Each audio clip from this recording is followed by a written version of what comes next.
Dewch, mae amser I. My son was in the age that he needed care. I thought, I can do this. I can do childminding. So I looked into it a lot with the local authority, and I thought, definitely, I can look after other children plus my own. Normally, in the night before, if I can, I'll plan stuff. Then we'd set everything up, do a school run. We'd come back, have a story time. If we're inside, we'd do things to suit the curriculum.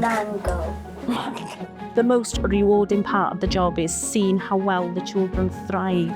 You see how much they've progressed from the time that they've started with you, from even drawing a picture, colouring in, to by the time they go to school. It could be in the lines, it could be the language. I tend to do a lot of training, and I want to be better than what I was yesterday. The pros outweigh the cons. You see the children, they thrive, they're happy. If somebody would ask me about a career for doing childcare, I'd say 100% go for it. You're your own boss, you've got your own freedom, do as much training as you possibly can to better yourself.